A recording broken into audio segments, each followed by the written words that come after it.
Hey guys, कैसे हैं आप सब। तो मैंने भी अवेंजर्स एंड गेम को देखा 0.25x स्पीड पर। मैं आपको ऑनेस्टली बताऊं तो मैंने पूरी मूवी 0.25 स्पीड पर नहीं देखी, बल्कि कुछ पार्ट्स को देखा और मैं आपको वो सब कुछ बताने वाला हूं जो कि मैंने नोटिस किया। और जो 0.25 की स्पीड का क्रेडिट है वो पूरा का पूरा जाता है कैनेडियन लैड को। मैंने उसकी वीडियो को देखकर उससे इंस्पायर होकर देखा मूवी को 0.25 की स्पीड पर। बाकी मैंने किसी से भी इंस्पिरेशन नहीं ली सिवाय कैनेडियन लैड के। और यही वीडियो मैं अपने दूसरे चैनल मूवीज अलाइज 2 पर पूरे 3 महीने पहले बना चुका हूँ, जो कि इस बात का प्रूफ है कि मैंने ये सब कुछ तब किया जब कोई भी इस पर वीडियोस नहीं बना रहा था, एटलीस्ट मार्वल के हिंदी उर्दू चैनल से। और फिर से मैं आपको ये बात बता दूं कि एवेंजर्स एंड गेम मेरी one of the favourite movie है। इसे मैंने एटलीस्ट 40 से 50 बार पूरा देखा होगा। तो वीडियो सिर्फ इसलिए डिसलाइक करने की जरूरत नहीं है कि ये वीडियो मिस्टेक्स पर है। आप पूरी की पूरी वीडियो देखें और अगर वीडियो सही नहीं है, आपके ख्याल से गलत है, तो आप ऑब्वियसली वीडियो को डिसलाइक कर सकते हैं और कमेंट्स में मेरे को सही भी कर सकते हैं। मैं इस वीडियो के सारे कमेंट्स पढ़ूंगा और अगर आप में से किसी ने भी मेरे को गलत प्रूफ किया तो मैं उसको प्रॉपर क्रेडिट दूंगा नेक्स्ट वीडियो में और अपनी मिस्टेक को एडमिट भी करूंगा। तो बी कूल, वीडियो को सिर्फ इसलिए डिसलाइक मत कीजिए कि वीडियो मिस्टेक्स के बारे में है। एंड गेम आपके अलावा मेरी भी फेवरेट मूवी है। तो वीडियो की डिटेल में जाने से पहले अगर आपने मेरे चैनल को अभी तक सब्सक्राइब नहीं किया और आप मार्वल के फैन है तो मेरे चैनल को जरूर सब्सक्राइब कर लें, क्योंकि हमेशा हम यहाँ पे मार्वल के बारे में ही बात करते हैं।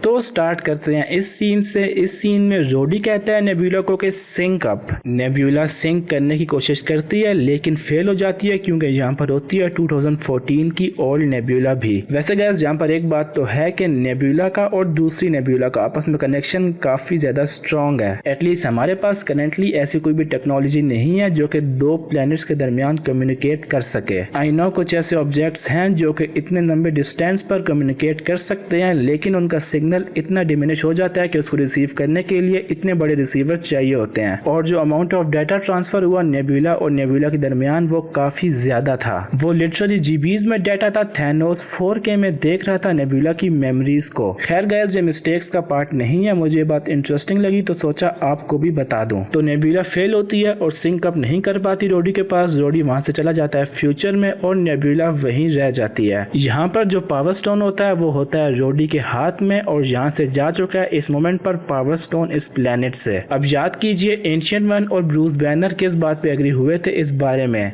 Without our chief weapon against the forces of darkness, our world would be overrun. So tell me, Doctor, can your science prevent all that? No.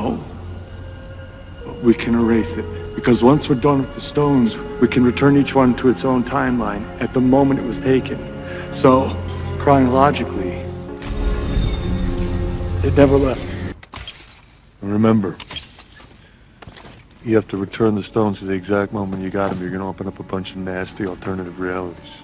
दोनों के मुताबिक आपको जो इन्फिनिटी स्टोन्स हैं उनको एग्जैक्ट उसी मोमेंट पर रखना है जहां से आपने लिया था। और पावर स्टोन इस मोमेंट पर 2014 में नहीं है बल्कि है 2023 में। तो कार्नियोलॉजिकली अभी कैप को वापस आ जाना चाहिए पावर स्टोन लेकर, और पावर स्टोन नेब्यूला के बैकग्राउंड में अपनी ओरिजिनल जगह पर होना चाहिए अभी करंटली। अगर वो नहीं है तो हम ये बात एज्यूम कर सकते हैं कि शायद कैप इस टाइम पर पावर स्टोन लाने में फेल हो गए, क्योंकि बात हुई थी एग्जैक्ट मोमेंट की और एग्जैक्ट मोमेंट गुजर चुका है। अब इवन अगर नेब्यूला के जाने के बाद कैप यहाँ पर पावर स्टोन ले भी आए तो उससे कोई भी फर्क नहीं पड़ता। नई टाइमलाइन एक ऐसी टाइमलाइन जहाँ पर पावर स्टोन नहीं था 2014 में, वो बन चुकी है ऑलरेडी। इसके बाद गाइस थोड़ा सा रिवर्स लेते हैं, दोबारा से बात करते हैं इस सीन की। इस सीन में अगर रोडी और नेब्यूला सक्सेसफुल हो जाते फ्यूचर में जाने में, तो सपोज कीजिए यहाँ से नेब्यूला भी चली गई और रोडी भी चला गया, तो पीछे बच जाता है गाइस जहाँ पर ये वाला पॉड जो कि नेब्यूला और रोडी छोड़कर जाने वाले थे। ये पॉड वही पॉड है जिसके थ्रू नेब्यूला ने पीछे रह जाने के बाद नताशा को कांटेक्ट करने की कोशिश की और ऊपर से आ गया थैनोस। तो यहाँ पर गाइस जो नेब्यूला और रोडी का ओरिजिनल प्लान है वो थोड़ा सा अनक्लियर है। ये पॉड वो ओरिजिनली आखिर यहाँ पर क्यों छोड़कर जा रहे थे? क्या उन्हें पहले से इस बात का आइडिया था कि नेब्यूला सिंक अप नहीं कर पाएगी और यहीं पर रह जाएगी और फिर उसे इस पॉड की जरूरत पड़ेगी? तो आखिर नेब्यूला और रोडी ने ये पॉड यहाँ पर क्यों छोड़ा, ये काफी बड़ा क्वेश्चन है। इसके बाद गाइस बात कर लेते हैं इस सीन कि इस सीन में नेबुला देती है पिम पार्टिकल्स थैनोस को, और ये सिर्फ और सिर्फ एक बोतल होती है जो कि फ्यूचर की नेबुला के पास होती है। वो ऑब्वियसली इस बोतल का यूज नहीं कर पाती और यहीं पर रह जाती है पास्ट में। लेकिन अब याद कीजिए कि स्कॉट लैंग ने मूवी के स्टार्ट में क्या कहा था। उसके मुताबिक पिम पार्टिकल सिर्फ इतने हैं कि सारे एवेंजर्स एक बार फ्यूचर या फिर पास्ट में जाके वापस आ सकें। तो यहाँ पर सबसे बड़ा क्वेश्चन ये है कि थैनोस खुद को, गमोरा को, 2 नेबुला को, एबनी मॉ को और बाकी सारी अपनी आर्मी को किस तरह लेकर आ गया फ्यूचर में सिर्फ एक पिम पार्टिकल की मदद से। इस बात को ना तो प्रॉपर्ली एड्रेस किया है रूसोज ने और ना ही मूवी के राइटर्स ने। इसका सिर्फ एक ही पॉसिबल सोल्यूशन हो सकता है और वो ये है कि एबनी मॉ ने पिम पार्टिकल्स को रिवर्स इंजीनियर किया। उन्होंने सीक्रेट रेसिपी ढूंढ ली पिम पार्टिकल्स को बनाने की, जो कि सिर्फ जानते थे हैंक पिम। एबनी मॉ थैनोस का टेक या फिर साइंस गाय था, वो एक जीनियस था। तो हम ये बात एज्यूम कर सकते हैं कि एबनी मॉ ने पिम पार्टिकल्स को रिवर्स इंजीनियर किया और ज्यादा पिम पार्टिकल्स बनाए पूरी आर्मी के लिए। लेकिन अगर पिम पार्टिकल्स को रिवर्स इंजीनियर करना इतना ही ज्यादा आसान है तो टोनी स्टार्क ने क्यों नहीं किया। स्पेसिफिकली इस सीन में लोकी लेकर भाग चुका था टेसरेक्ट क्यूब और एवेंजर्स को चाहिए थे और ज्यादा पिम पार्टिकल्स, और टोनी को इस बात का वेग आइडिया था कि उनको मिल सकते हैं पिम पार्टिकल्स 1970 से। और टोनी एक्चुअली ये बात श्योर भी नहीं था कि वहां पर पिम पार्टिकल्स होंगे भी। टोनी सिर्फ ये बात श्योर था कि वहां पर हैंक पिम होंगे और उसने ये बात एज्यूम कर ली कि वहां पर पिम पार्टिकल्स भी होंगे। All right, we use that. Bye bye. You're not going home. Yeah, well, if we don't try, then no one else is going home either. You got it. There's another way. We'll stroll down memory lane. Military installation, Garden State. When were they both there? They were there at a time. I have a vaguely exact idea.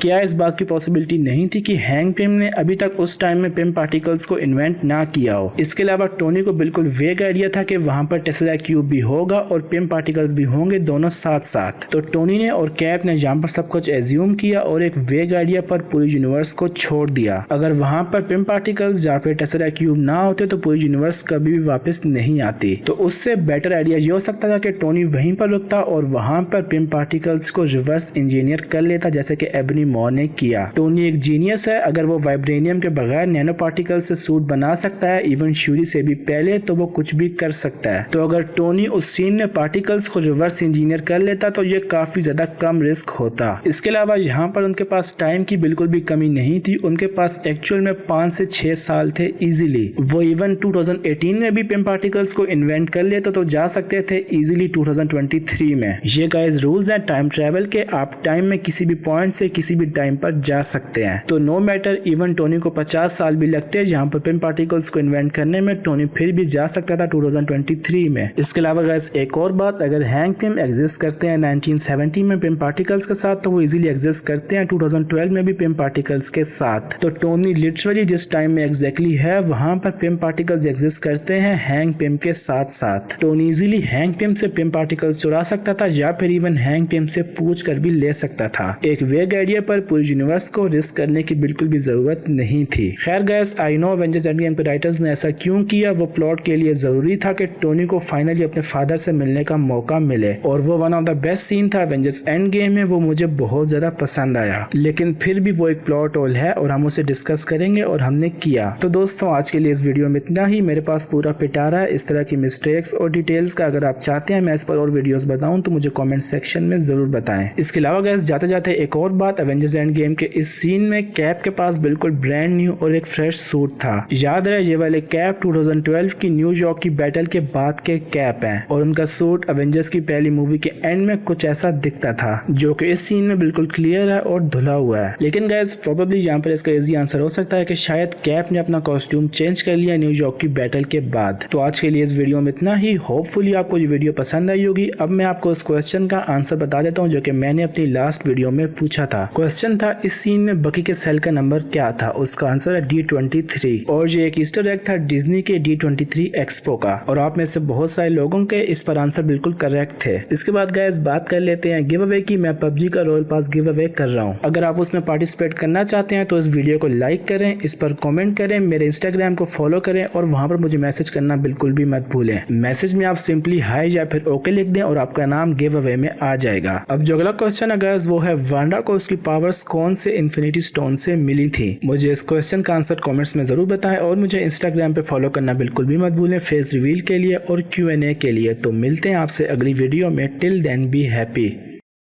That's it, all right? We use that.